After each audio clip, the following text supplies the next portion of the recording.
Esta es la tarde en el continente americano.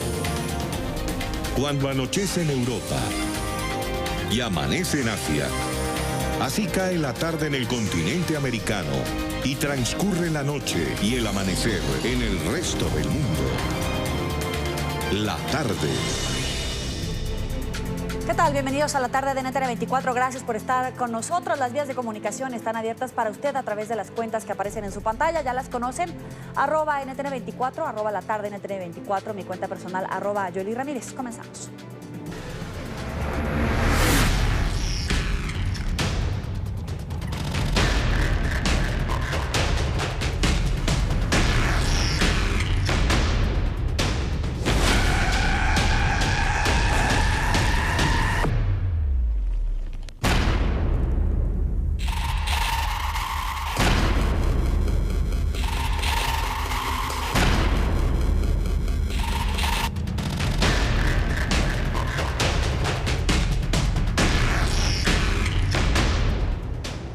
Y muerte deja la tormenta invernal que ha azotado en las últimas horas el sureste de Estados Unidos. Las fuertes nevadas y lluvias dejan 20 millones de personas afectadas.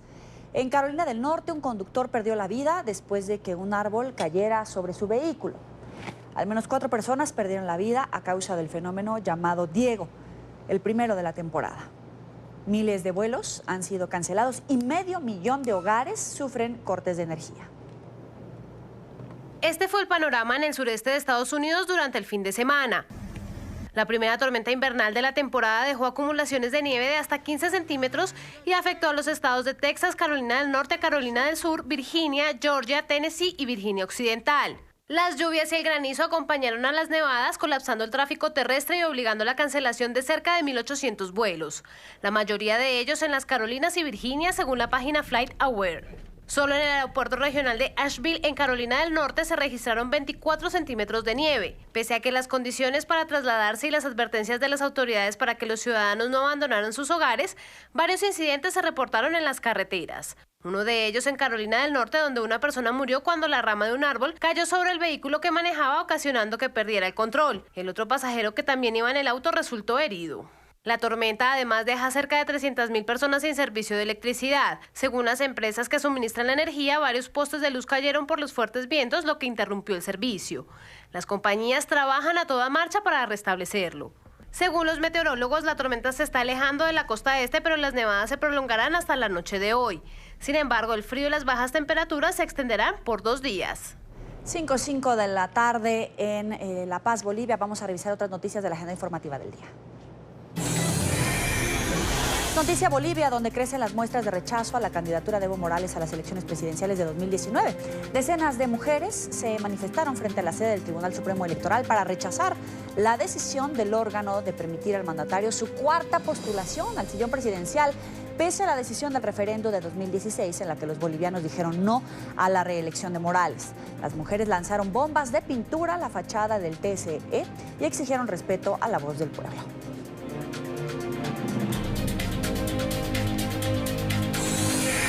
Noticia, la polémica en Chile luego de que el gobierno del presidente Sebastián Piñera se retirara de la cumbre del Pacto Mundial sobre Migración que se realiza en Marruecos. La decisión ha sido cuestionada por organizaciones civiles que llamaron a realizar protestas. Juan Pablo Monsalve tiene la información. Adelante, Juan Pablo. Hola, ¿qué tal, televidentes del programa La Tarde NTN 24? Pues toda una controversia sin duda se ha generado acá en territorio chileno por cuenta de esta decisión del Ejecutivo, una decisión de último minuto que muchas organizaciones sociales y también sectores políticos no se esperaban, teniendo en cuenta que Chile también pues hizo parte del proceso en la construcción de este Pacto Mundial para la Migración. El canciller Roberto Ampuero explicó las razones por las cuales decidieron efectivamente no adherir al acuerdo. El texto discutido en Naciones Unidas choca con las normas de Chile para tener una migración segura, ordenada y regular. Queremos ser claros con esto. Hay una contradicción en esto, con nuestra política migratoria ordenada, regular y responsable. Fundamentalmente porque no establece con total claridad la distinción entre un migrante regular, que llega a nuestro país se instala respetando escrupulosamente las leyes que nos hemos dado, y uno irregular, que entra sin respetar las normas, probablemente a través de pasos no oficiales. Ampuero también tuvo palabras para los sectores políticos que han lanzado fuertes críticas contra el gobierno por esta decisión. Es muy curioso que precisamente quienes estuvieron en el gobierno anterior y que no hicieron nada, y voy a subrayarlo con mucha claridad, nada por ordenar lo que fue un proceso migratorio completamente caótico, vengan hoy a rasgar vestiduras y a criticar por la posición que tiene este gobierno y este canciller frente a lo que es el pacto migratorio. Por su parte, organizaciones sociales pues han llamado a protestar por esta decisión que ha tomado el gobierno del presidente Sebastián Piñera. Así lo confirmó el vocero de la Coordinadora Nacional de Migrantes. Lamentamos esta decisión porque pone a Chile al margen del contexto internacional, lo pone como un país paria, ¿no? Por eso nosotros estamos llamando a distintas organizaciones, a todo el movimiento migrante, a realizar unas jornadas de protesta, de rechazo a esta decisión inesperada de parte del gobierno de Chile. Sin duda, pues esta decisión le ha valido varias críticas al gobierno del presidente Sebastián Piñera. Incluso algunos sectores políticos han dicho que muestra claramente con esta medida el mandatario que se empieza a perfilar también, digámoslo así, en las políticas que ha querido implementar a nivel migratorio Donald Trump. Esta es la información que podemos entregarles a esta hora de la Cancillería chilena. Continúen ustedes con más en el programa La Tarde de NTN 24. Es noticia la desmantelación de una red de explotación sexual infantil en Colombia. Las autoridades detuvieron en varias ciudades del país a 6 israelíes y 2 colombianos que harían parte del entramado criminal, con tentáculos en Centro y Suramérica, según la Fiscalía. La información detalla que la organización criminal vendía planes turísticos para conocer ciudades como Medellín, Cartagena, Santa Marta y Bogotá, pero en realidad ofrecían innumerables actividades de tipo sexual con menores de edad. Los supuestos paquetes turísticos eran promocionados exclusivamente entre israelíes, la mayoría empresarios y hombres que terminaban su servicio militar obligatorio en ese país. Esta red criminal les ofrecía actividades de tipo sexual con menores de edad. Noticia la conmemoración de los 70 años de la Declaración Universal de los Derechos Humanos. Con ese motivo, Amnistía Internacional presentó un informe titulado Derechos Hoy, que recoge las violaciones que ha sufrido principalmente las mujeres. Marcelo Moncayo, periodista NTN 24 en Madrid, tiene el reporte.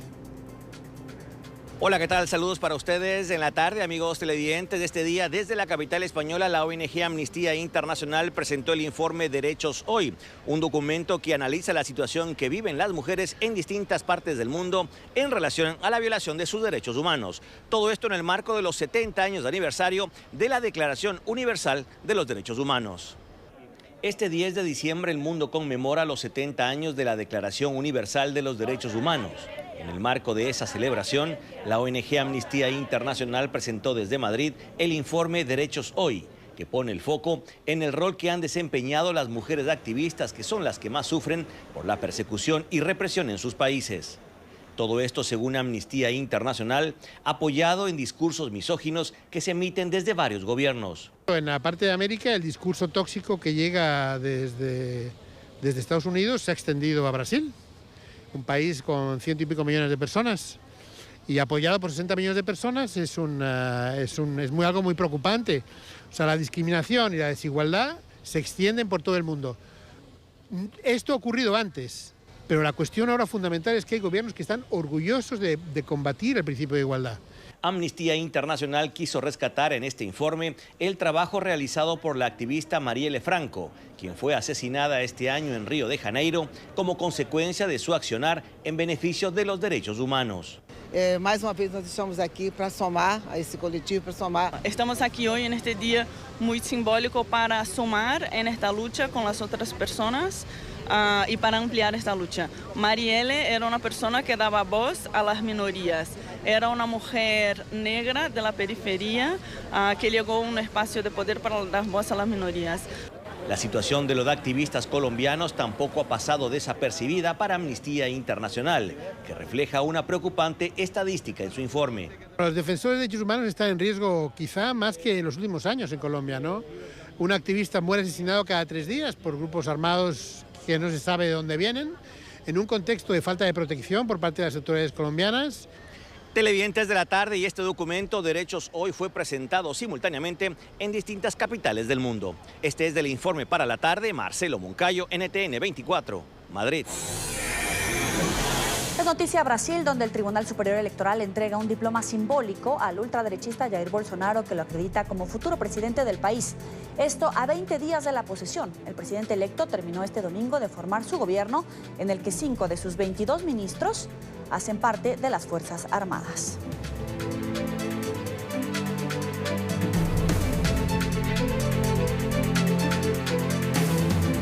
Nos acompaña en nuestro estudio Thomas Shannon, fue embajador de Estados Unidos en Brasil entre 2010 y 2013. También ocupó los cargos de secretario de Estado y subsecretario para Asuntos del Hemisferio Occidental.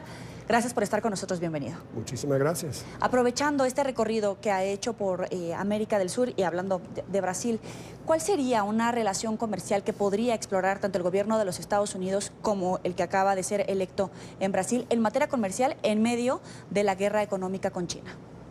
Pues nuestro National Security Advisor, John Bolton, visitó al presidente electo Bolsonaro en Río de Janeiro, en su casa, para hablar sobre la relación entre los Estados Unidos y Brasil. Y él invitó al presidente electo a Washington para visitar al presidente Trump, pero ellos también hablaron del asunto comercial y la importancia de abrir los mercados a los productos nacionales de los dos países para mejorar las relaciones comerciales entre Brasil y los Estados Unidos. Los dos países en diferentes momentos han hablado de un acuerdo de libre comercio, pero de mi punto de vista este sería difícil de lograr en poco tiempo. Entonces hay muy buena posibilidad de acuerdos sectorales, o sea, enfocando en diferentes aspectos de la economía, donde los dos países tienen sectores muy complementarios, donde los dos países pueden ganar. A lo mejor sin llegar a este tema de un tratado comercial, pero sí un tratado, por ejemplo, en términos de aviación civil, sí. Uno de los mercados. Podría ser aviación civil, podría ser en el área agrícola, podrían ser en el área de automóviles, o sea, hay varios sectores donde realmente uno podría lograr en poco tiempo un acuerdo. ¿Y el mercado brasileño, el nuevo gobierno del presidente Bolsonaro, tiene esa disposición? ¿Ha dado alguna señal en ese sentido? Yo creo que él reconoce la importancia de abrir el mercado brasileño, primero para mejorar la competitividad y la productividad del mercado brasileño, pero también para mejorar la tasa de crecimiento de la economía.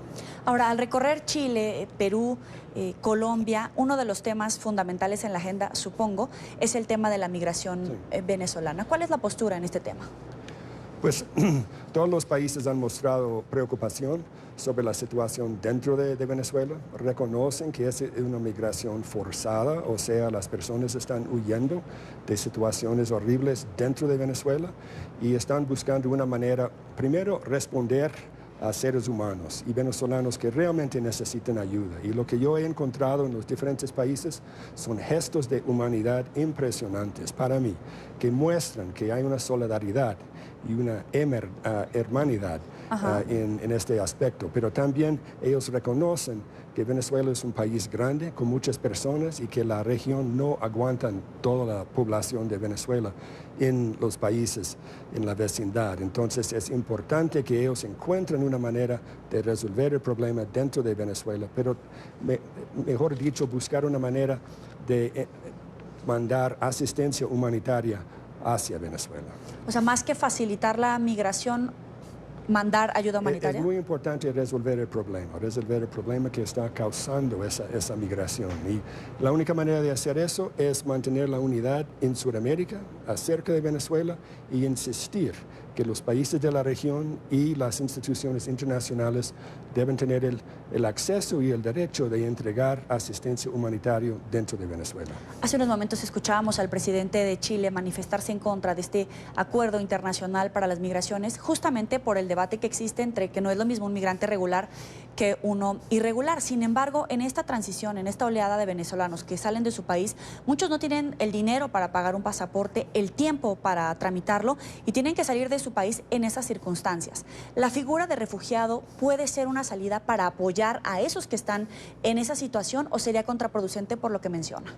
No, mira, podría ayudar, especialmente en recoger asistencia como de ACNUR y de otras partes de las instituciones internacionales. Pero al mismo tiempo es muy importante entender que esta realmente es una migración forzada. O sea, no son gente que están saliendo por su propio placer. Ellos están saliendo para sobrevivir. Y en este sentido es importante esto humanitario, pero al mismo tiempo los gobiernos tienen que ser firmes con Venezuela en términos de resolver los problemas adentro de Venezuela. Claro, pero, por ejemplo, el tema de la migración ha ocasionado tensiones con Colombia, que es el principal receptor, con Perú, con Ecuador. ¿Cuánto tiempo le queda a esta negociación? ¿Se le está acabando incluso el tiempo a Nicolás Maduro en su margen de negociación con estos países que están recibiendo migración venezolana? Mira, Venezuela tiene muchos problemas en comunicar con el resto del hemisferio. Y en este sentido es importante que los países de la región mantienen unidad y solidaridad en su mensaje a Venezuela, pero también en su mensaje afuera, a los otros aliados de Venezuela, especialmente China, porque China tiene mucho interés en su relación comercial y económico aquí en Sudamérica. Pero si China está financiando un gobierno que está creando ese problema de migración, entonces los países de la región tienen que pensar en comunicar eso a los chineses. Ahora, la semana pasada el gobierno venezolano firmó varios acuerdos comerciales con el de Rusia, con el de Turquía y previamente con el de China. ¿Es oxígeno político para Nicolás Maduro esos acuerdos comerciales con esas potencias? Es oxígeno económico. No sé si es oxígeno político, porque solo muestra dramáticamente el aislamiento de Venezuela dentro de Sudamérica. Ahora, es la puerta de entrada a la región. O sea, usted hablaba, por ejemplo, ahorita de la unidad y en términos incluso hasta de geopolítica, es importante esa unidad en Sudamérica, pero es una puerta de entrada para esas potencias, China, Rusia, Turquía, a la región por la puerta de Venezuela. No. En este sentido, Venezuela es una calle ciega. No llega a ninguna parte. Pero, por ejemplo, Rusia manifestaba su interés en que los navíos pudieran cruzar por los puntos de navegación de Venezuela, que sus aviones militares pudieran aterrizar en Venezuela. De alguna manera, ¿eso puede representar una alerta para la región en términos de seguridad? Me imagino que sí. Yo no creo que los rusos lo harían. ¿No cree que, perdón? Yo no creo que los rusos lo harían. Pero entonces, ¿cuál sería el interés? Si usted dice que es una calle cerrada para Rusia, para China.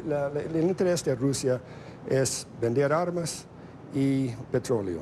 De China también es de petróleo. Y el de Venezuela únicamente que esté entrando dinero y lograr la permanencia en el tiempo. Sí.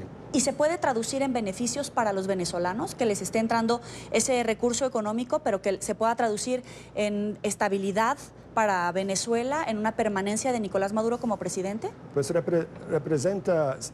no representa estabilidad, porque si con estabilidad nosotros no estaríamos experimentando millones de venezolanos saliendo del país. Entonces, tal vez ayude al gobierno, pero no ayude al pueblo venezolano. Y ahora, ¿cómo mina esta unidad de la región, de los países de la región, o incluso del respaldo de Estados Unidos a Colombia, a Chile, a Brasil, cuando esas potencias como Rusia y China están tratando justamente de pelearse por ese territorio? Pues es importante asegurar que el diálogo acerca de Venezuela sea más grande que la región, o sea, que incluya el resto del mundo. Ahora, hay muchas propuestas sobre la mesa para terminar con la crisis y pasar a una siguiente etapa. ¿La posibilidad de una intervención militar es la adecuada? Para mí no. Para mí solamente empeoraría el problema. O sea, Venezuela ya es una fuente de inestabilidad. La cuestión no es hacer la inestabilidad peor. El asunto es buscar una manera de crear estabilidad en el país. ¿Sería contraproducente? ¿Podría volverlo incluso víctima? De mi punto de vista, sí. Ahora, ¿cuál es la agenda prevista para mañana con el presidente de Colombia, Iván Duque? Pues primero,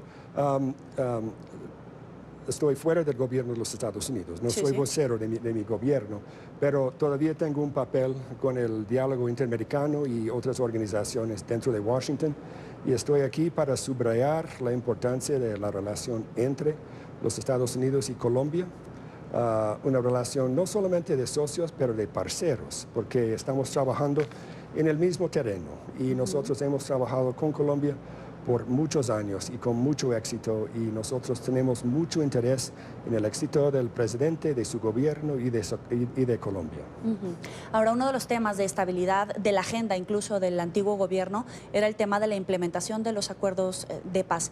¿Cuál es su evaluación en este periodo que ha pasado desde la firma del acuerdo de paz hasta este momento que ya ha cambiado incluso la presidencia, ahora en cabeza de Iván Duque? Mira, marcha bien.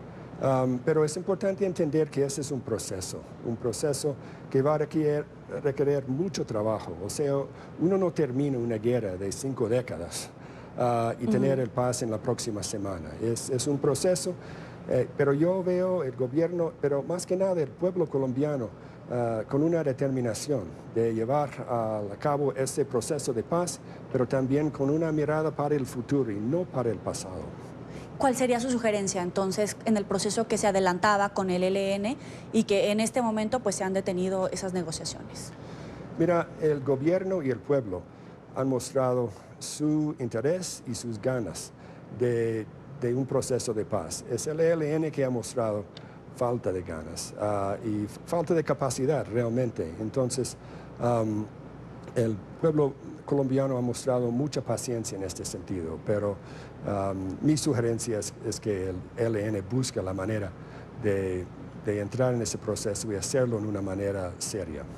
Ahora, en estas negociaciones, en estas charlas, pues también se ha visto sobre la mesa el tema del combate al narcotráfico aquí en Colombia, no solamente la siembra, sino también a tratar de minar estas rutas del narcotráfico de cárteles colombianos y de cárteles mexicanos. Al parecer no han obtenido las autoridades colombianas ni las mexicanas la información que tenían las FARC sobre estas rutas. ¿Hizo falta en ese ajuste? Mira, el asunto del narcotráfico es muy importante, especialmente en la relación entre Colombia y los Estados Unidos. Y el presidente Trump, en sus conversaciones con el presidente Santos, pero también con el presidente Duque, ha indicado la importancia de enfrentar a los carteles y los productores para asegurar que el nivel de la producción empieza a bajar otra vez. Entonces, cualquier cosa que ayude en eso es importante. Incluso ahora con el juicio que se adelanta contra el Chapo Guzmán en Estados Unidos, han comenzado a salir nombres y cargos de funcionarios públicos, sobre todo en México, de Procurador General de la República, de expresidentes. Estos países, Colombia y México, ¿deberían de abrir unas investigaciones con base en las declaraciones que se han hecho en el Tribunal de Nueva York? Yo tengo toda la confianza que ellos van a hacerlo. O sea, lo que está pasando en Nueva York va a ser muy, muy importante para la justicia en México, en Colombia y en otros países. ¿Y qué pasa si no?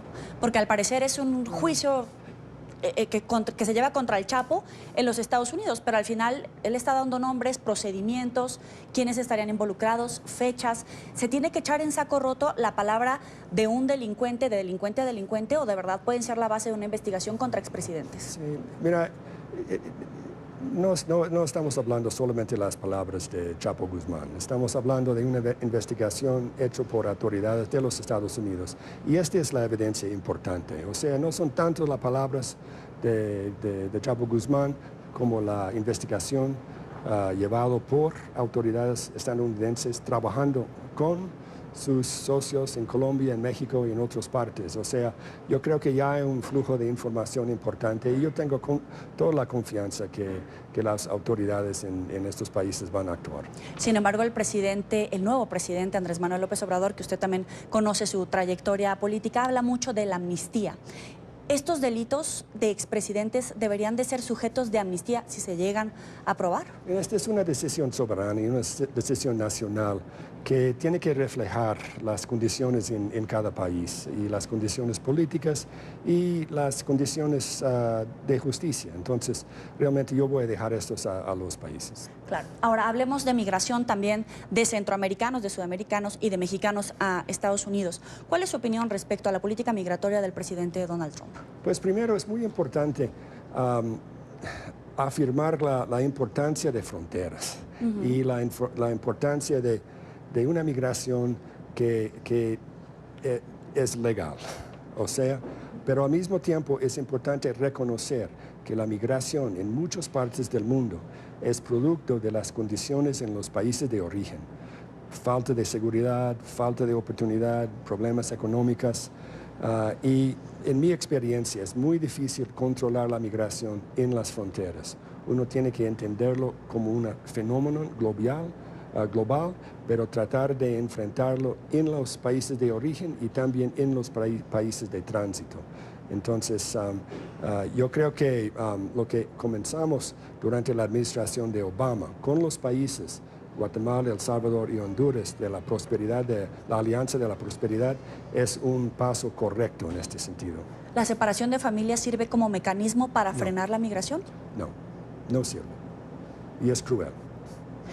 Veíamos que a través de estas semanas, cuando avanzaba la caravana de migrantes, el gobierno de Estados Unidos lanzó gases lacrimógenos, al parecer en territorio mexicano. ¿Esa es una política que debía de seguirse? Mira, es importante primero involucrar a los mexicanos, porque México realmente debe ser el país de primera instancia para un pedido de asilo. Pero el hecho que los centroamericanos han pasado por todo México para llegar a la frontera con los Estados Unidos buscando asilo dentro de los Estados Unidos, lo que ha mostrado la administración del presidente Trump es indicar que estamos dispuestos de aceptar y considerar, evaluar los pedidos de asilo, pero que los centroamericanos tienen que quedarse en México durante este proceso. Y hasta este momento el gobierno de México está de acuerdo.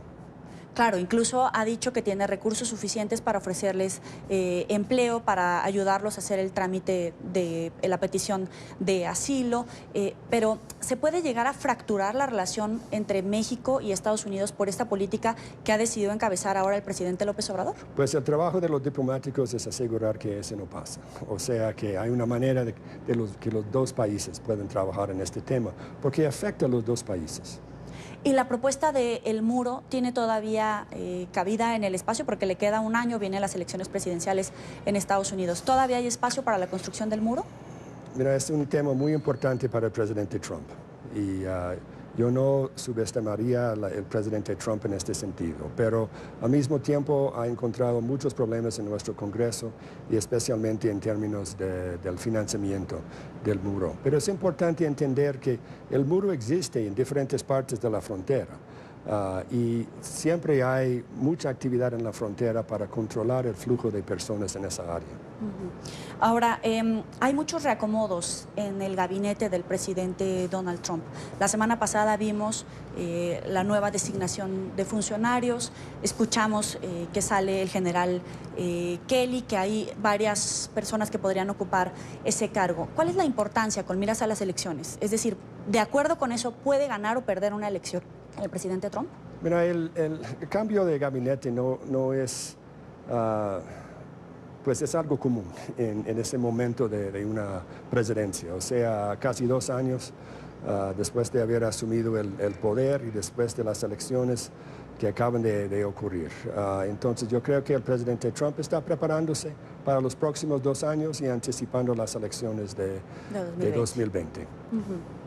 Y le pregunto, con la cantidad de investigaciones que tiene abiertas, la posibilidad, con la política migratoria que al parecer rechazan, pero tampoco es una decisión muy contundente del electorado, ¿el presidente puede reelegirse? Este depende del pueblo norteamericano. Realmente es una cuestión de nuestra democracia y también depende del Partido Demócrata. Entonces sería un error tratar en este momento, hoy, tratar de anticipar lo que va a pasar en 2 años. Para concluir, la gente en Twitter comienza a mandarnos sus preguntas. La gran pregunta es si hay manera de reentablar el diálogo entre la oposición venezolana y Nicolás Maduro. Usted estuvo incluso reunido con el propio presidente. ¿Hay disposición de salir de esa crisis? Yo creo que hay disposición, pero hay poca capacidad o capacidad en este momento, en los dos lados. El poder dentro del gobierno está bien fragmentado. Y en la oposición la misma cosa. Y desafortunadamente el pueblo venezolano está abandonado en ese proceso. Pero yo creo que van a llegar a un punto en que los dos lados entienden que tienen que regresar a algún tipo de negociación y que tienen que anticipar una transición pacífica dirigida por el mismo pueblo venezolano por elecciones. Pero veía la decisión, la disposición del presidente Maduro de, por ejemplo, buscar un camino democrático a través de elecciones, a través incluso de sus propias instituciones, porque ese es el reclamo de la oposición, que no hay independencia de poderes.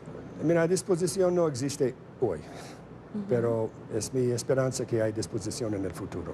¿Y cuál es la responsabilidad, en todo caso, también de la oposición venezolana? Porque usted decía, está fragmentada. Mira, la oposición venezolana ha mostrado mucho coraje y valor enfrentando lo que está pasando dentro de Venezuela y quedándose dentro de Venezuela. Y el gobierno ha hecho todo lo posible para dividirlo y fragmentarlo. Pero ellos mismos tienen que buscar una manera de reconstruir su relación con el pueblo venezolano para tener la capacidad de presentar una frente unida y tener negociaciones con el gobierno representando al pueblo venezolano. Pero usted observó la calidad humana, la inteligencia, la preparación, incluso la confianza en el Estado venezolano, en el hombre, Nicolás Maduro, para de verdad que haya alternancia, que haya un país sin derramamiento de sangre.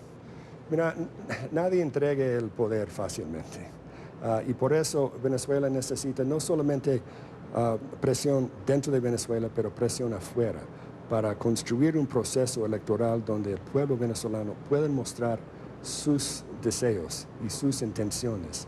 Y en este sentido, yo creo que todos los venezolanos, incluyendo la oposición y el gobierno, reconocen que eventualmente va a tener algún tipo de acto electoral para permitir una salida de esa crisis sin tanta sangre. ¿Cuál es el papel de las Fuerzas Armadas? Mira, es una excelente pregunta y las Fuerzas Armadas históricamente han sido una institución dedicada a la Constitución. Hoy en día sería dudoso decir eso. Las instituciones de las Fuerzas Armadas son una parte importante del gobierno del presidente Maduro y ellos realmente tienen que pensar bien en su papel dentro de la democracia venezolana. ¿Pero lo están sosteniendo con alfileres? Disculpe. ¿Lo están sosteniendo el gobierno de Nicolás Maduro con alfileres? Mira, el gobierno de Nicolás Maduro está mantenido por las instituciones de la seguridad, las Fuerzas Armadas son parte de eso, pero también por su propio manejo de chavismo y un base de apoyantes o personas dentro de Venezuela que todavía apoyan a Nicolás Maduro. Pero el 20 de enero comienza otra etapa de gobierno. Entonces, ¿cómo salir de ese impasse que existe? Pues esto es lo que vamos a tener que ver. Y el Grupo de Lima va a reunirse poco después para decidir cuáles serían los próximos pasos. Y basado en eso, me imagino que la OEA también va a decidir cuáles serían los próximos pasos acerca de Venezuela. Pero, como le dije, realmente la solución queda en manos del pueblo venezolano, pero con la ayuda de la comunidad internacional. Bueno, le agradezco el tiempo para la tarde de Muchísimas NTN 24. Vamos a seguir en contacto con usted, sobre todo después de la reunión con el presidente de Colombia, Iván Duque. Muchas gracias. Muy por amable, estar aquí. gracias. Avanzamos, vamos a hacer la primera pausa aquí en la tarde. Recuerde seguirnos en nuestras cuentas de Twitter, las tienen en su pantalla, @NTN24, @NTN24B, mi cuenta personal, @Joely Ramírez. Nick Ayers también dice adiós a la Casa Blanca. El funcionario rechazó la oferta del presidente Donald Trump de asumir el cargo de jefe de gabinete. Ya volvemos con más. Ya regresamos con La Tarde.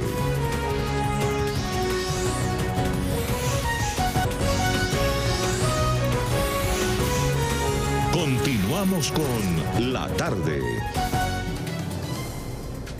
Gracias por seguir con nosotros en la tarde de NTN 24. Nick Ayers, el candidato que según medios estadounidenses era el favorito del presidente Donald Trump para reemplazar al general John Kelly como jefe de gabinete de la Casa Blanca, anunció que dejará el gobierno a final de año después de rechazar la oferta del mandatario para ocupar el cargo. Ayers ha sido el jefe de gabinete del vicepresidente de Estados Unidos, Mike Pence. El mandatario lo describió en redes sociales como un hombre espectacular, al tiempo que desvirtuó los reportes de los medios de su país. Estoy en el proceso de entrevistar a algunas personas realmente excelentes para el puesto de jefe de gabinete de la Casa Blanca.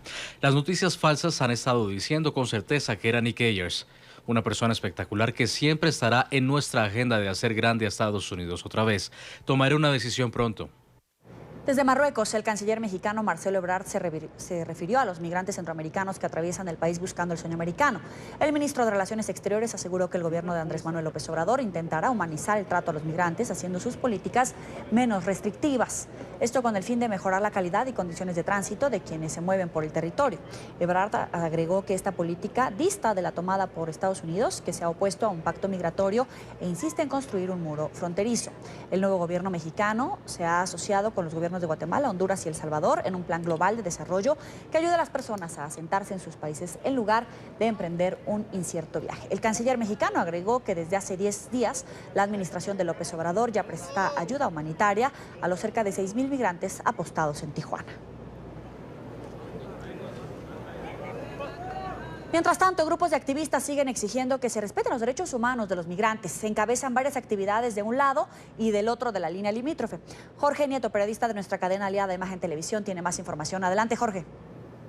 ¿Qué tal, amigos de NTN 24? Me encuentro justo frente al muro fronterizo donde el día de hoy se está realizando un acto de desobediencia civil por parte de un grupo de activistas de los Estados Unidos. Es un grupo religioso. Voy a acercar la cámara para que puedan observar lo que está pasando en la frontera en este momento. Ahí podemos ver a un importante contingente de agentes de patrulla fronteriza que están impidiendo que las personas que se encuentran del lado estadounidense de la frontera puedan avanzar hasta esta parte del muro fronterizo y reunirse con los activistas que se encuentran aquí, como el padre Pat Murphy, que se encuentra a mi espalda, que él es el director de la Casa del Migrante, y otras personas que se encuentran acá.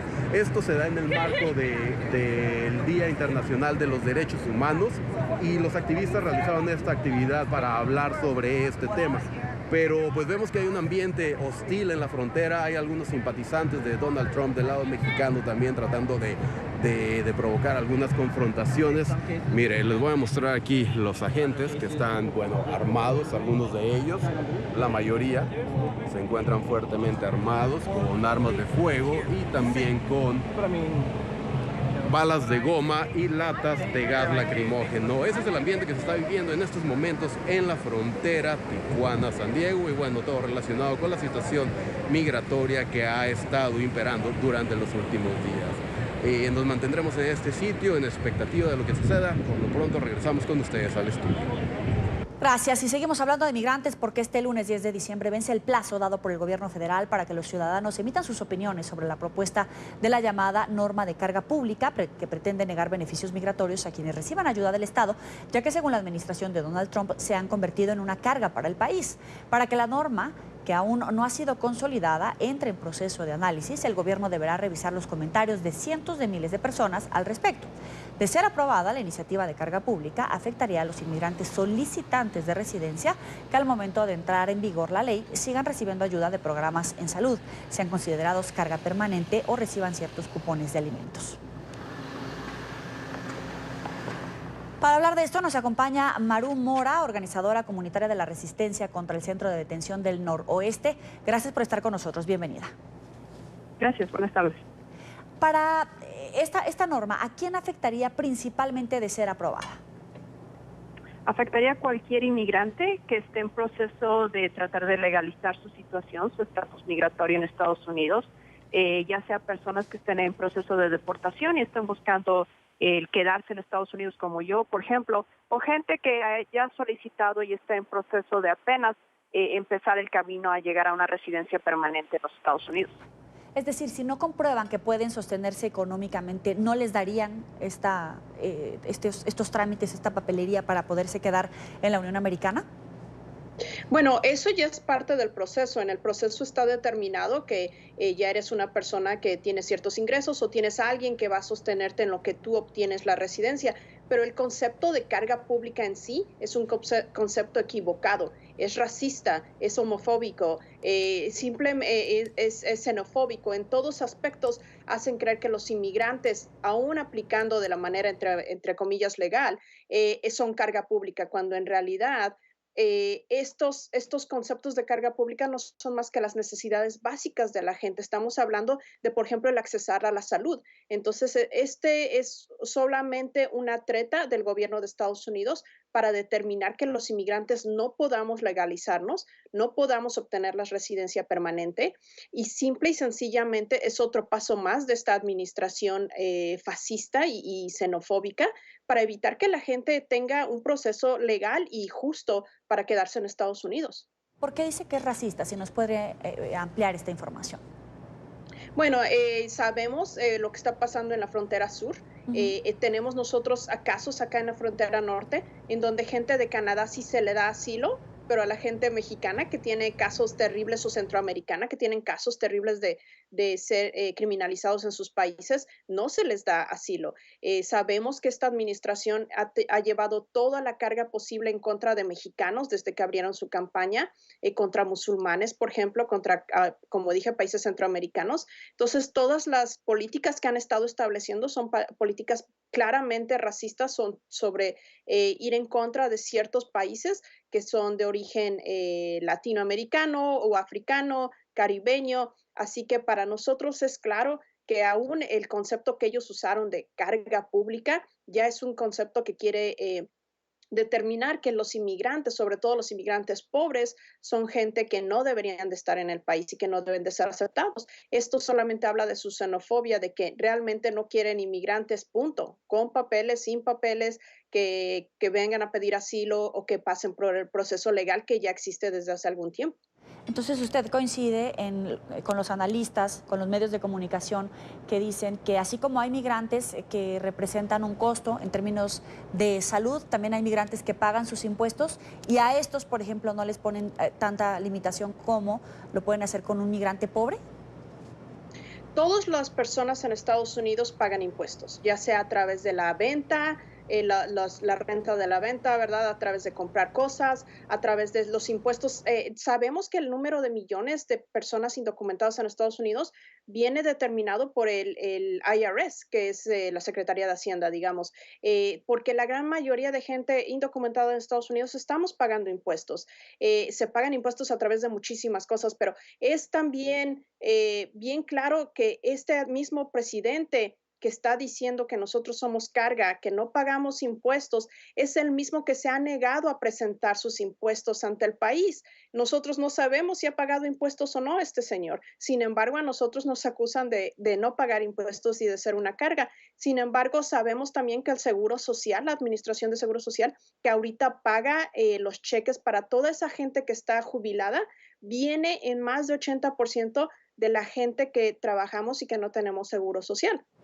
El seguro social se caería si no fuera por la gente indocumentada que contribuye también a esos sistemas que existen como una fábrica social, una red social para sostener a aquellos que cuando necesiten un cheque para pagar la vivienda, cuando necesiten ir al médico, lo puedan tener. Esos no son cargas, esos son servicios sociales que deben de estar presentes para toda la gente en el país, sin importar su estatus social. Ahora, hoy vencía el plazo, hoy es 10 de diciembre. ¿Qué le recomienda a la gente?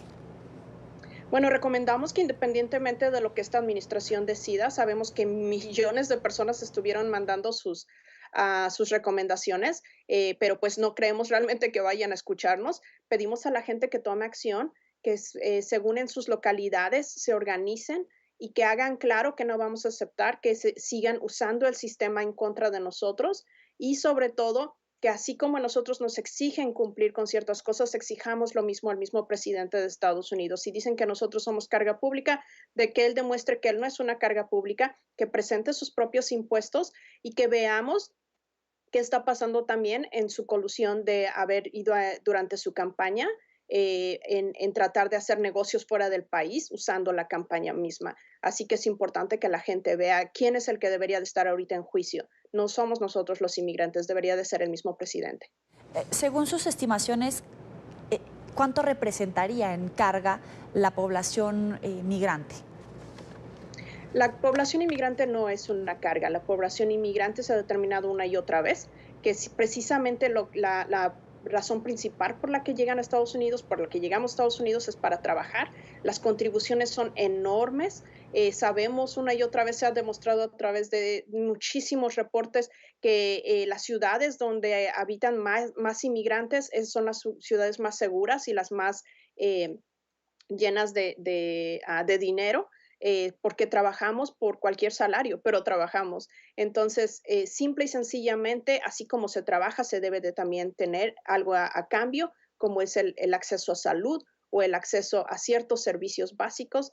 Y por lo tanto, nos hemos cansado de decirlo por décadas, no somos una carga y ya necesitamos desde hace años esos papelitos de los cuales ahorita se están quejando que no tenemos, nos los hubieran podido haber dado hace muchísimos años atrás, pero no lo hacen porque somos la pelota de fútbol política que estos gobiernos usan para distraer a la gente de los verdaderos problemas que existen en el país, que no se deben a que somos inmigrantes trabajando en Estados Unidos, sino que se deben a estos países y gobiernos corruptos como el que estamos ahorita teniendo nosotros aquí a través de la administración de Trump. Es Maru Mora, organizadora comunitaria de la Resistencia contra el Centro de Detención del Noroeste. Gracias por estar con nosotros aquí en la tarde. Gracias a ustedes. Hasta luego. Vamos ahora a Nueva York, donde continúa el juicio a Joaquín El Chapo Guzmán. Esta vez se conoció el testimonio de Tirso Martínez Sánchez, alias el futbolista, quien habló sobre la fusión entre el cártel de Sinaloa y el de Ciudad Juárez tras la muerte de Armando Carrillo Fuentes, alias el Señor de los Cielos. Saludamos a Laura Sepúlveda, periodista NTN 24 de nuestra cadena aliada, La Voz de América, quien tiene más información. Laura. Mantengan sus ojos abiertos, quédense con nosotros. Estas fueron las palabras del juez Kagan, quien hizo un llamado de atención a los jurados que hacen parte del juicio a Joaquín El Chapo Guzmán. Esto debido a que en ocasiones los ha hallado un poco distraídos en este caso. Además señaló que en ocasiones él cierra sus ojos con la intención de lograr un alto nivel de concentración. En medio del testimonio de Tirso Martínez Sánchez, quien fue el transportista del cartel de Sinaloa y ha entregado más detalles de cómo enviaban la droga aquí a los Estados Unidos, se ha dado a conocer que él era quien se encargaba de la ruta férrea que funcionaba entre el año 2000 y 2003. Él además señaló una incautación que se hizo en la que la droga era camuflada en cajas de zapatos, información que además fue señalada al término de la semana pasada por uno de los agentes de la DEA, quien señaló que esta carga estaba en una de las bodegas ubicada en New Jersey. Cabe resaltar además que él dice que durante ese tiempo en el que manejó la ruta, alrededor de 30, 40 o incluso hasta 50 toneladas de droga habrían sido remitidas a las ciudades de Nueva York, Chicago y también Los Ángeles. Dice que el 30% del cargamento que envió llegó aquí hasta la Gran Manzana.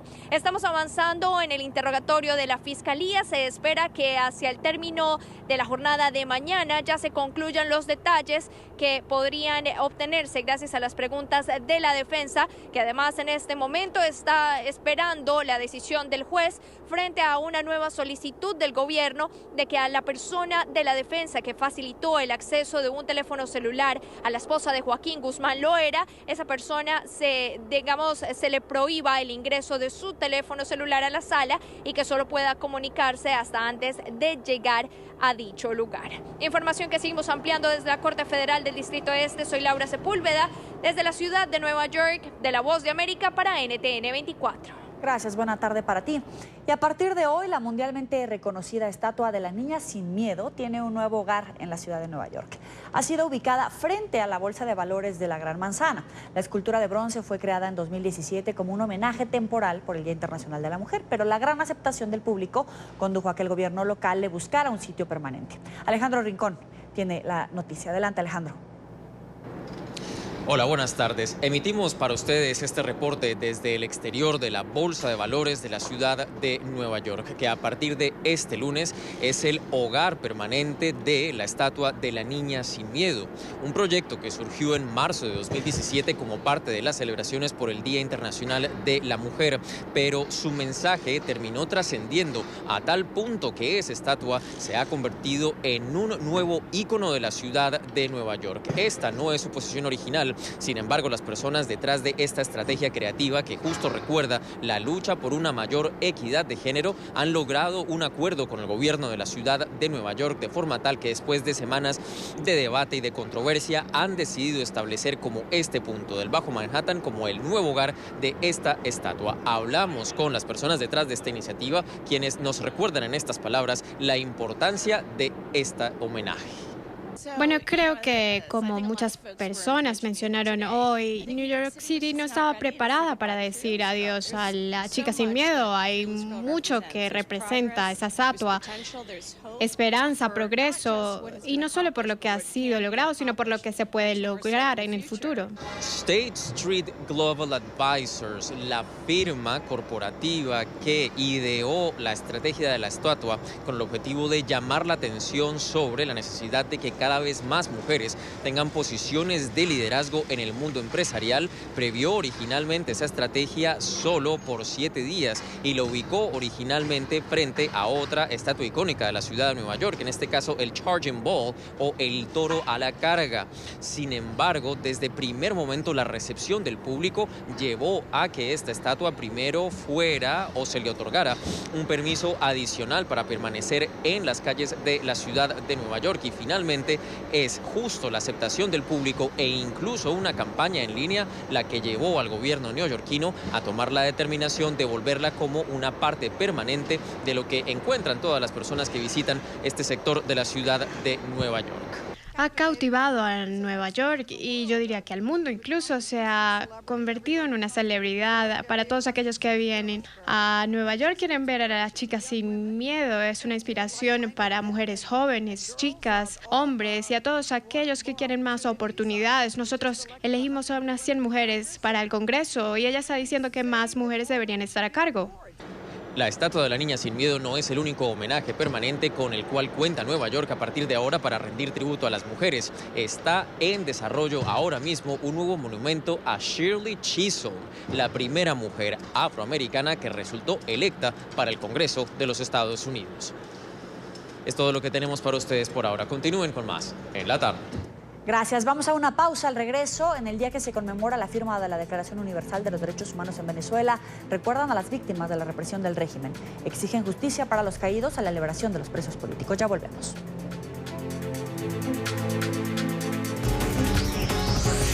Ya regresamos con La Tarde.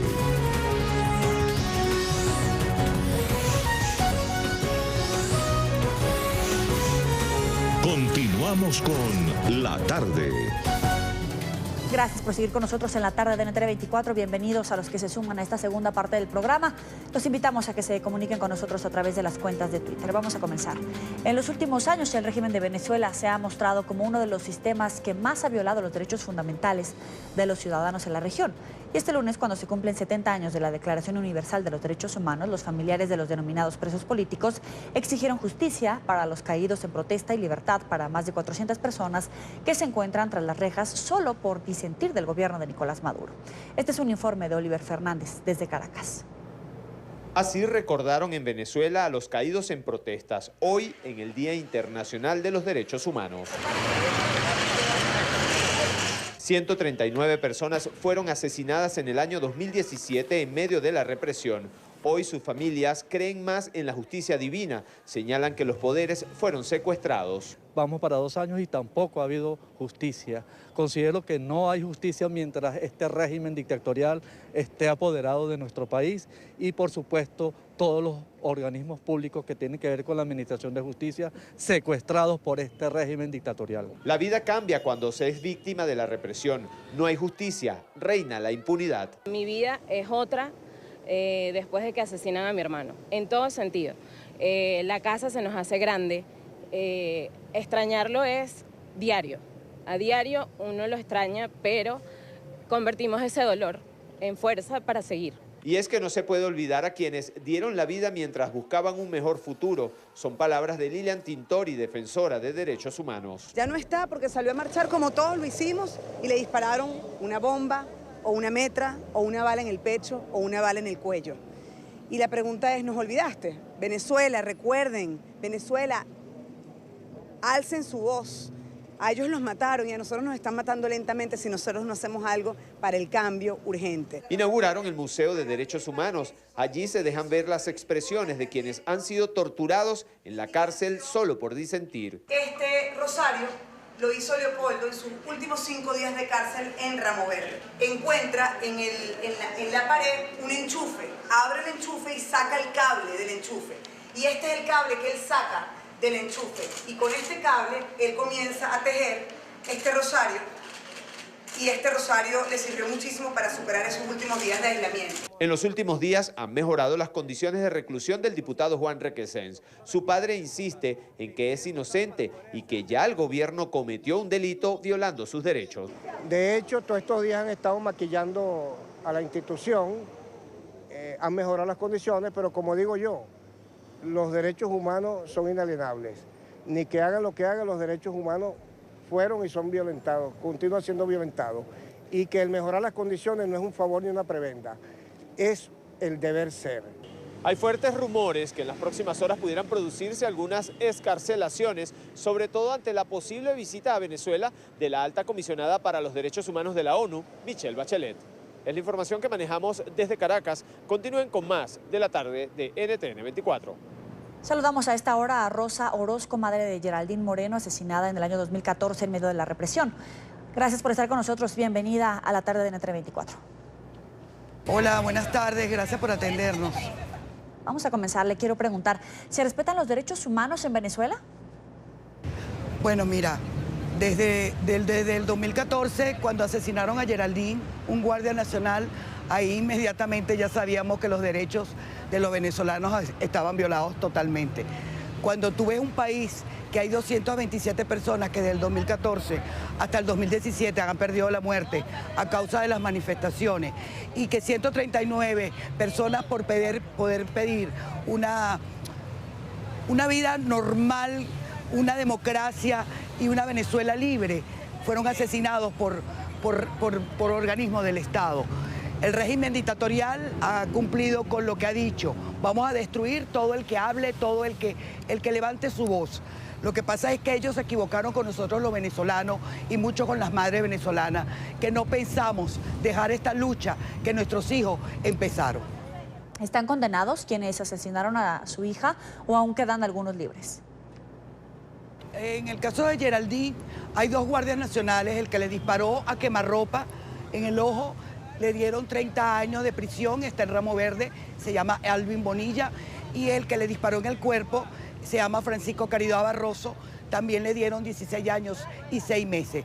Pero seguimos nosotros en la causa de Geraldine, porque estas personas que asesinaron a Geraldine lo dijeron en el pleno juicio. Aquí hubo una orden, aquí alguien les dio una orden y ese alguien es Fran Osuna, que era el comandante en jefe, que por cierto, Nicolás Maduro lo ascendió a general, que eso sería otra grave violación de los derechos humanos hacia mi persona y hacia el alma de mi hija, porque ese tipo lo están investigando y él lo ascienden a general. Y esto aquí hay una cadena de mando que aquí existe y que dio una orden, porque todos sabemos que aquí en Venezuela hubo una orden para asesinar a quienes no mantenían lo que ellos decían. ¿Pero a todos los que asesinaron en el año 2017 han encontrado justicia o es solo un pequeño grupo? Ninguno. Aquí lamentablemente desde el 2014 hasta el 2017 hay 3 casos que tienen justicia. Y entre comillas la justicia. Basilda Costa, Cliver Roa y Geraldine Moreno. De lo contrario, todos los demás tienen una impunidad que no tenemos palabras cómo decirlo. Aquí hay impunidad por todos lados, no hay justicia para estos muchachos y seguiremos luchando. Por eso que siguen las familias pidiendo la justicia para sus hijos. ¿Qué le dices a la comunidad internacional? ¿Creen que han tenido el apoyo suficiente? Siempre lo he repetido, que ustedes nos han ayudado muchísimo, pero queremos que ya esto termine definitivamente. La Corte Penal Internacional está haciendo el antejuicio, en la parte a empezar una preliminar que todavía estamos esperando que se concluya ya para empezar la investigación. Nosotros necesitamos que ustedes se aboquen a Venezuela. porque ya basta, porque no es solo 227 personas que perdieron la vida en una manifestación. Aquí hay madres que lloran por sus hijos que no comen, madres que lloran porque sus hijos los asesinan. La impunidad que existe en Venezuela es increíble. Entonces necesitamos, este es un genocidio lo que existe en Venezuela por el hambre que hay. Niños muriéndose en los hospitales porque no hay medicina, porque no hay médicos. Y aparte de eso, la diáspora de Venezuela que está cundiendo todo el mundo entero y que queremos que nuestros compañeros, nuestros hermanos venezolanos regresen otra vez. ¿Cómo califica a Nicolás Maduro y a su gobierno? Este es un régimen dictatorial donde hay un hombre montado que no es presidente de Venezuela, porque no es porque lo diga el 10, es que este señor no es presidente desde junio. Entonces, ahora venimos nosotros con esta impunidad que tenemos en este país, ahora lo que tenemos es un vacío de poder porque no tenemos un mandatario digno para Venezuela. Es Rosa Orozco, madre de Geraldine Moreno, asesinada en el año 2014 en medio de la represión. Gracias por estar con nosotros. Gracias a ustedes. Hasta luego.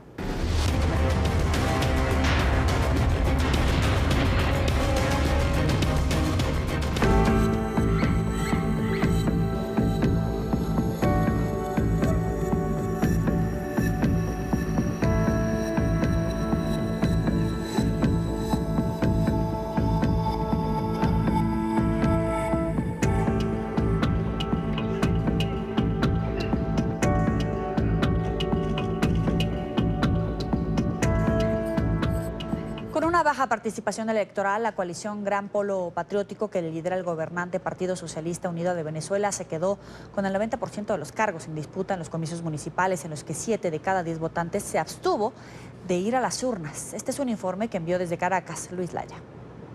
Tan solo el 27,4% del padrón electoral participó en las elecciones municipales, una cifra que para algunos fue inferior. Que la alianza del Partido Socialista Unido de Venezuela, de los 156 listas adjudicables, 142 son adjudicables al Partido Socialista Unido de Venezuela. La abstención fue la protagonista por encima de la amplia ventaja en cargos que obtuvo el PSUV. Los opositores derrotados aseguraron que la división dentro de la oposición pasó factura. Barutayer se expresó de dos maneras, una votando y una gran mayoría, en un 80%, que decidió no hacerlo. Lo que hicieron fue restarle los votos necesarios a nuestra opción para que el día de hoy este Consejo Municipal, después de haber tenido 11 concejales de la Alternativa Democrática, apenas cuente con 2. Sin embargo, los dirigentes de partidos opositores que no participaron en la elección señalaron que las irregularidades continuaron estando presentes. Advierten que no hay democracia en el país. Lo que vimos ayer es un episodio más de lo que hemos venido describiendo, que es básicamente el robo al derecho a elegir de los venezolanos, cuando vemos que cambian circuitos electorales a última hora, inhabilitan candidatos, inhabilitan partidos, utilizan recursos públicos para hacer campaña. Mejía explicó que la abstención demuestra que la gente desea un cambio y señaló que este debe alcanzarse a partir del 10 de enero luchando por Venezuela. Pero lo que es cierto y lo que nadie puede dudar en este momento es que a partir del 10 de enero toda esa discusión, todo ese debate llega a un punto común, y es que todos los actores políticos, sociales, comunitarios coinciden en que las elecciones del 20 de mayo no fueron legítimas. Por su parte, el alcalde de Chacao, quien resultó vencedor en las elecciones, señaló que debe leerse la abstención como un motivo de reflexión y enmienda dentro de las propias filas opositores. Debe acabarse la discusión. Que llegó el momento, desde nuestras diferencias en la oposición, dar un paso adelante y reconocernos y entender que el año 2019 va a ser aún más duro para todos los venezolanos si no terminamos de entender que todos debemos dar un paso hacia adelante para buscar reconstruir el país. A pesar de todas las diferencias generadas dentro de la cúpula opositora a raíz de estas elecciones municipales, en algo coincidieron tanto los que participaron como los que no, es que la gran abstención debe llevar a un proceso de reflexión interno que permita llegar a acuerdos y conformar la unidad. Desde Caracas, Venezuela, para la tarde de NTN 24, Luis Alejandro Laya. En esta parte del programa saludamos a Nélida Sánchez, coordinadora nacional de la Contraloría Electoral de la organización Súmate. Gracias por estar con nosotros. Gracias, Inadia. Buenas tardes para todos. Para empezar, quiero preguntarle qué significa el nivel de abstención que se ha registrado en estas elecciones. Bueno, en realidad es el producto de ciertas medidas de la aplicación de un CNE o de la ejecución de cronogramas electorales un poco al margen de la normativa y de actuaciones que viene efectuando el órgano electoral para evitar la participación de las organizaciones políticas y de los ciudadanos en los procesos electorales. Podemos citar como primera causa la violación al derecho constitucional político que está establecido en cuanto a que los electores tienen derecho a participar por iniciativa propia. En este proceso electoral, el Consejo Nacional Electoral no permitió a los electores, a los ciudadanos postularse bajo esta prerrogativa, digamos, un derecho que es un derecho político, y también por la reiterado, digamos, acción del CNE en cuanto a la eliminación de los partidos políticos. Desde luego que eso afecta la participación, aunado a que no ofrece el ente electoral garantías electorales donde exista realmente equidad, equilibrio en los procesos y que demuestra una amplia parcialidad con el partido de gobierno. Ahora, esto lo ha retratado la prensa. Que esto genera desconfianza. Sí, perdone que la interrumpa. Lo ha retratado la prensa internacional, pero me gustaría que nos ayudara a explicarle a nuestro auditorio, porque por un lado la oposición no puede registrar a sus contendientes porque es de alguna manera como respaldar el proceso electoral que no goza de las garantías democráticas, pero si no participa, pues también pierden ese poder de gobierno ante los venezolanos. ¿Es una calle sin salida?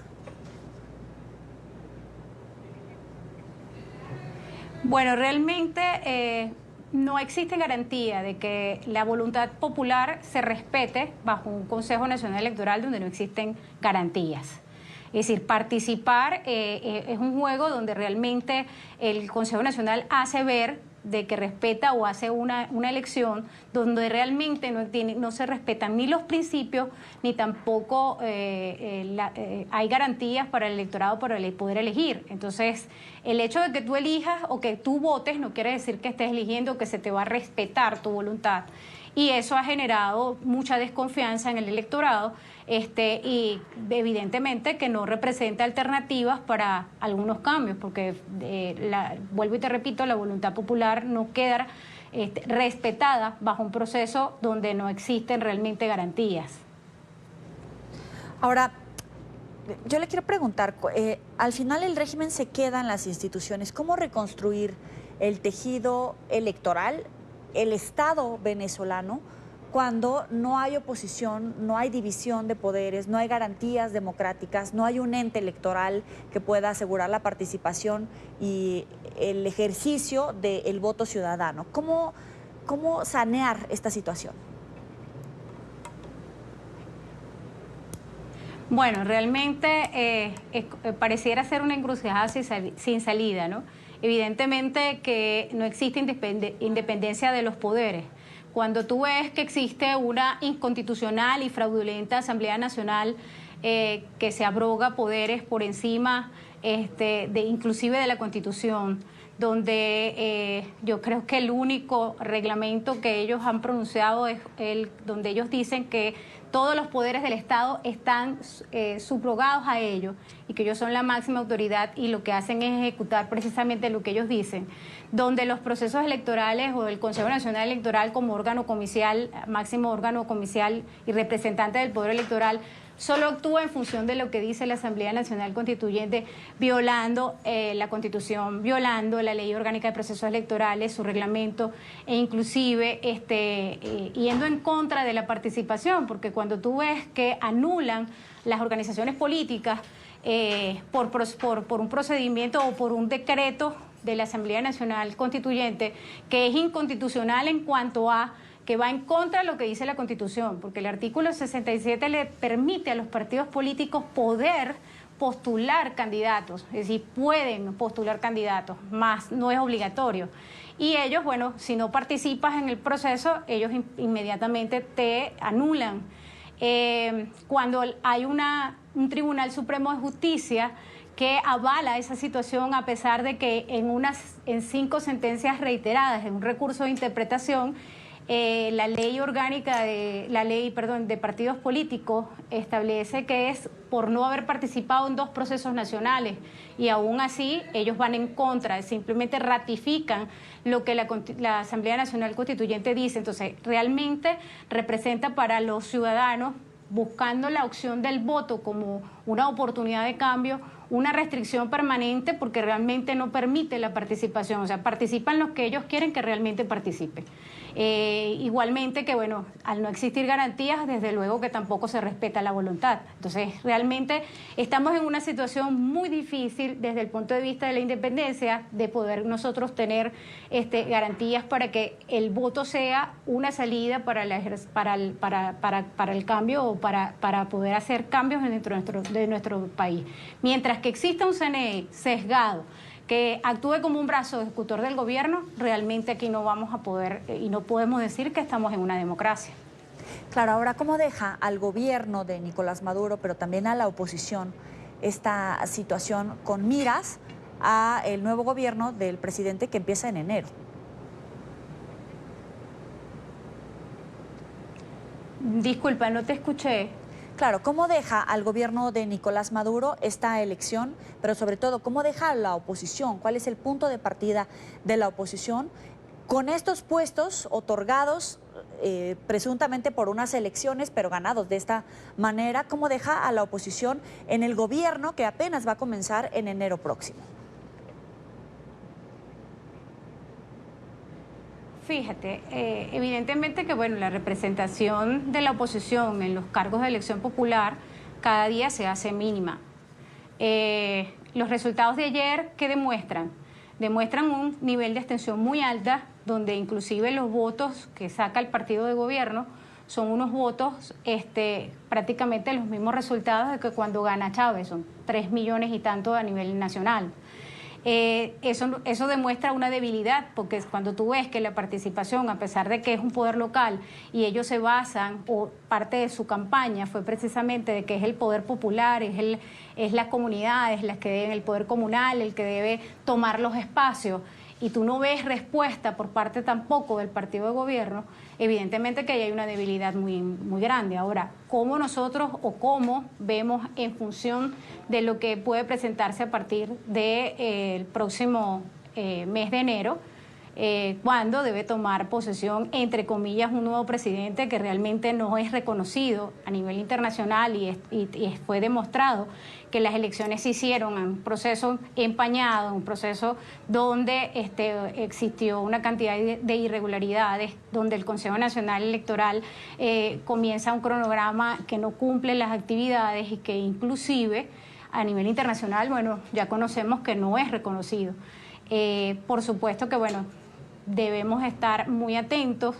Yo pienso que los venezolanos estamos en la obligación de participar en cuanto a la defensa de nuestros derechos ciudadanos, derechos políticos y por ende también derechos humanos. Esnelida Sánchez, coordinadora nacional de Contraloría Electoral de la organización Sumate, gracias por estar con nosotros aquí en la tarde de NTN 24. A ti, gracias. Buena tarde. Vamos a una pausa, ya regresamos. Los invito a que se suscriban a nuestro canal de YouTube, NTN 24. Allí podrán encontrar todo el contenido multimedia, nuestras entrevistas, reportajes y la señal en vivo. Recuerden conectarse www.youtube.com/NTN 24. Ya volvemos. Ya regresamos con La Tarde. Continuamos con La Tarde. Gracias por seguir con nosotros. El presidente de México, el izquierdista Andrés Manuel López Obrador, dijo que acatará el resultado de la elección a gobernador en el céntrico estado de Puebla. Aclaró, sin embargo, que considera que la decisión del tribunal de otorgar la victoria a la conservadora Marta Erika Alonso es antidemocrática. El partido del mandatario, el Movimiento de Regeneración y su candidato Miguel Barbosa impugnaron los resultados y llevaron el caso a los tribunales, que finalmente consideraron que las irregularidades denunciadas no afectaron los resultados. Se tiene que acatar porque ya hay Estado de Derecho que no había en el país. Era un Estado de chueco, ahora hay Estado de Derecho y hay que acatar la decisión del tribunal, aunque no dejo de expresar mi inconformidad como ciudadano, porque no fue una elección limpia ni libre. En Ciudad de México nos acompaña Ramón Sevilla, periodista y analista político. Gracias por estar con nosotros. Bienvenido. Muchas gracias, Yoli Ramírez. Muchas gracias a ti, a tu auditorio. Ramón, quiero comenzar por preguntarte. López Obrador dice que se acatan los resultados, pero que es antidemocrático. Sí, mira, realmente a pesar de que la elección ya tenía varios meses, desde el 1 de julio y después se vino todo el proceso de impugnaciones y se vino toda pues ya la otra elección en los tribunales electorales, tanto en el local como en el federal.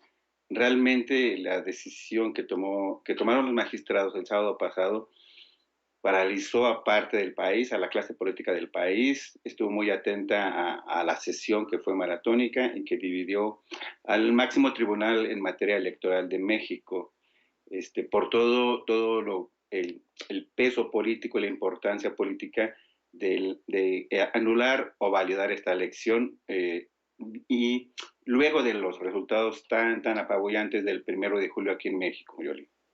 Claro, pero te quiero preguntar, ¿cuál es, según tu valoración, la fortaleza de las instituciones electorales? Porque si bien dice se dividió el tribunal en esta votación, pero muchos tenían la sombra de que qué tal que si el presidente tiene mayoría en los órganos electorales, en tribunales, hace su voluntad y no necesariamente la voluntad del pueblo. ¿Cómo queda parada hoy la institución electoral en México? Durante muchos años, muchas décadas incluso, aquí en el país habló del pago de favores, del pago de cuotas, del reparto de cuotas entre partidos. Lo mismo para elegir a magistrados o para elegir a comisionados en materia de transparencia o incluso hasta ministros de la Suprema Corte de Justicia. Se habla mucho obviamente no hay pruebas, pues, pero se habla mucho de negociaciones, acuerdos entre partidos para repartirse posiciones de poder que en conflictos postelectorales, por ejemplo, en este caso, pueden ayudar a cierto partido. En este caso, Andrés Manuel también habló de que en el país precisamente se había acostumbrado a tener este reparto de cuotas. Sin embargo, él habla de que vienen nuevos tiempos y que se irán relevando estos magistrados de acuerdo con cuando concluyan sus periodos en el cargo y que se van a elegir a mejores perfiles, a perfiles ya partidistas, pero yo creo que si bien se polarizó el máximo tribunal electoral de México, creo que es una de las instituciones más fuertes que sigue habiendo, sigue manteniendo su independencia, incluso hay en algunos círculos políticos aquí que hablan precisamente de esto, de esta división que hubo de 4-3 en la votación para validar la elección de Puebla. Se habla de esto, de una pluralidad e independencia dentro de estos órganos que son fundamentales para la democracia mexicana. Yo considero que si bien se polariza el país nuevamente por esta decisión, el máximo tribunal electoral sigue fortalecido y los partidos van a tener que jugar con las reglas las reglas que siempre han existido, pero ahora ya con un contrapeso muy importante, que es el factor Morena, después del 1 de julio. Ahora, Yoeli, creo que la otra lectura es lo que significa validar una elección en Puebla, dársela al partido, a la coalición PAN-PRD, que realmente es una coalición muy rara, entre conservadores y la izquierda, un partido de izquierda, pero si bien la candidata es del PAN, es la esposa del exgobernador Rafael Moreno Valle, que también es panista.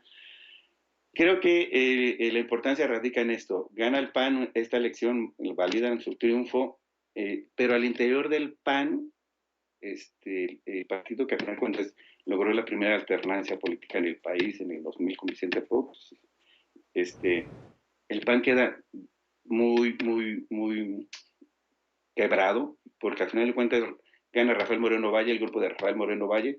Este grupo se fortalece y lo fortalece a él, su figura la fortalece rumbo, ya pensando ahorita mismo, pensando dentro de 6 años. Entonces, este grupo se fortalece y el que sale muy debilitado dentro del mismo PAN es el grupo de Ricardo Anaya,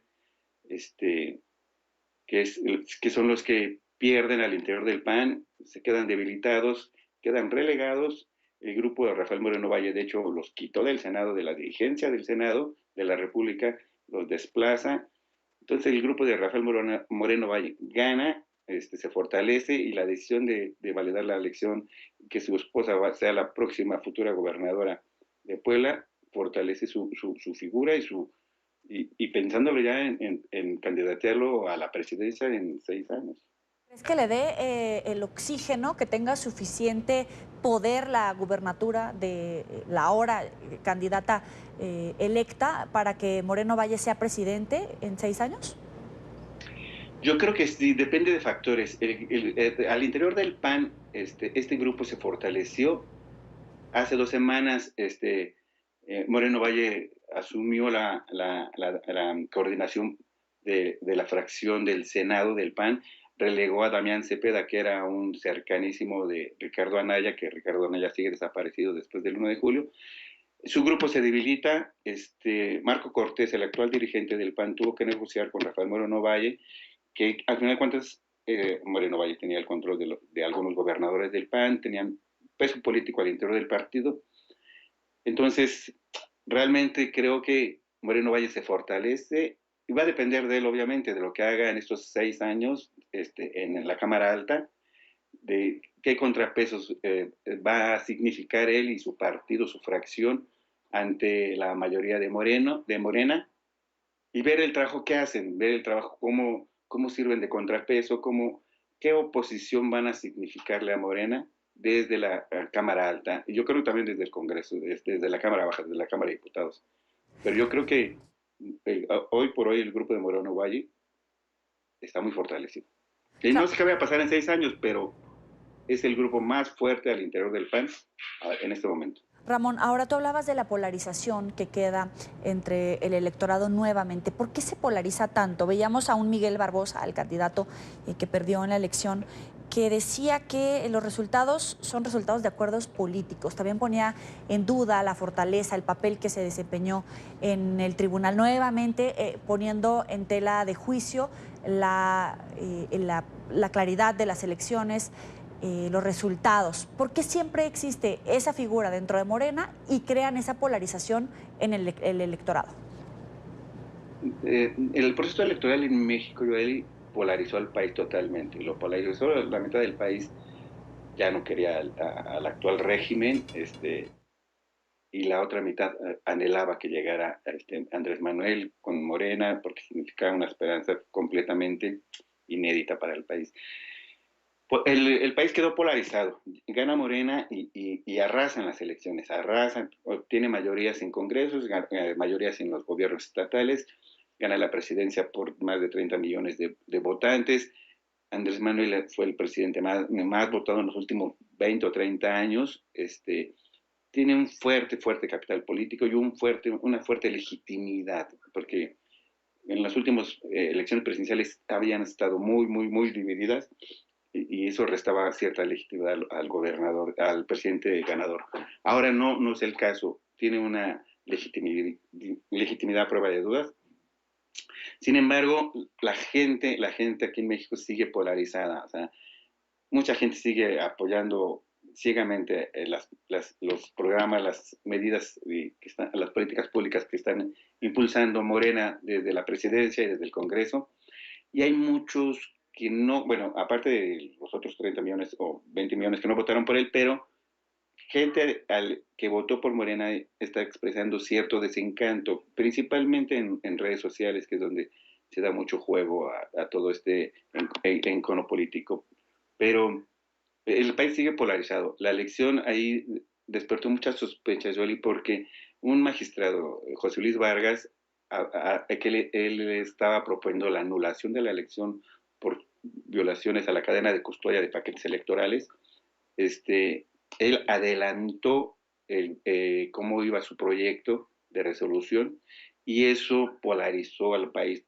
¿Por qué? Porque todo el país ya sabía cómo venía la sentencia que él estaba proponiendo, la resolución que le estaba proponiendo, que él estaba impulsando, él como promotor él llevaba mano en este proceso y él estaba resolviendo que la anulación se tendría que anular.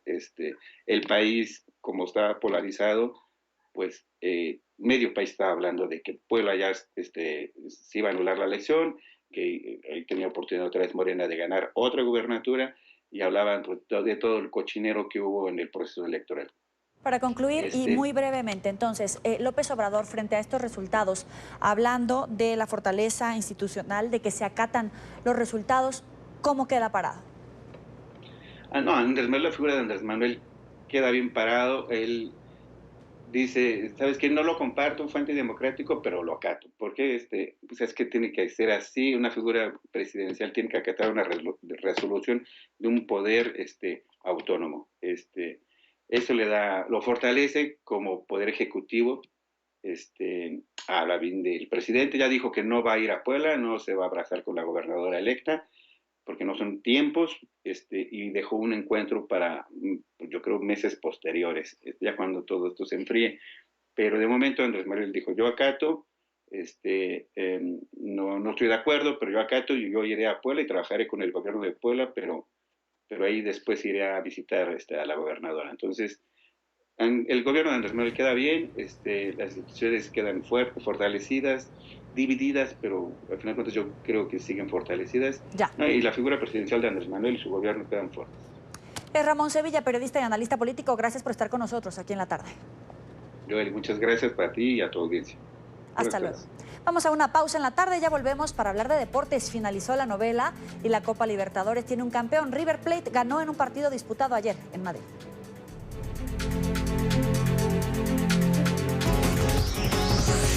Ya regresamos con La Tarde.